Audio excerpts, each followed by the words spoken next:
this video series is going to be on how to transplant starters as well as planting seeds in a raised bed.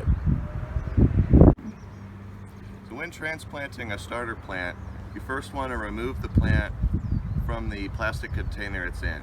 To do that, squeeze the bottom of the container gently a few times all the way around it to loosen up the root system. Then clasp your fingers around the bottom of the plants and slowly let them drop out. From there, you'll see the roots at the bottom. You're going to want to dig a hole into the ground about twice of the width of this circular starter plant already. So it doesn't have to be exact, but about twice of the width. And then we're going to very gently loosen up the dirt around the roots at the bottom here. That'll give the roots a chance to really spread out and give the plant a chance to grow and prosper and have a really nice large rooting structure.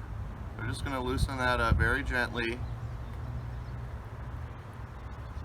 And when you plant the plant in the ground, you want to have basically the top of the soil line here just about level with the top of your raised bed soil line. We have it in like that. Spread out the roots near the bottom and then just go ahead and push the rest of the soil in around it. Now, a lot of people when I see do this, they just push the soil in and they leave it alone.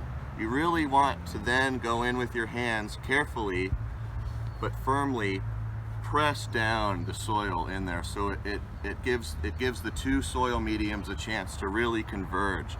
Otherwise there's just too much air down in between the existing soil from the starter and the soil that you're planting it in, and with that much air the roots are actually going to die.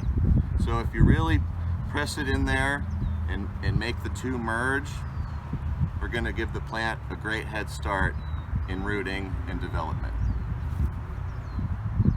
An important consideration when planting starters is that you plant similar growing starter vegetables in the same area, and that you also space them out appropriately so that they're not competing for light and for air, and they have enough room to produce large vegetables.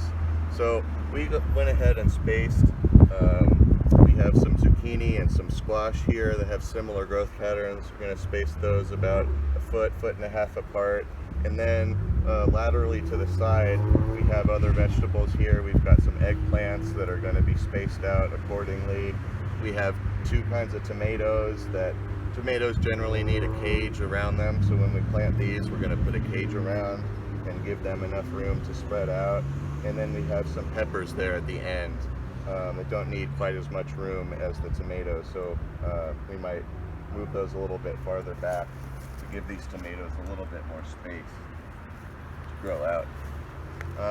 But as long as you're looking at the labeling on the tags, and you see how big the vegetables have a chance to get when they're fully grown, plant according to that, and you should be good.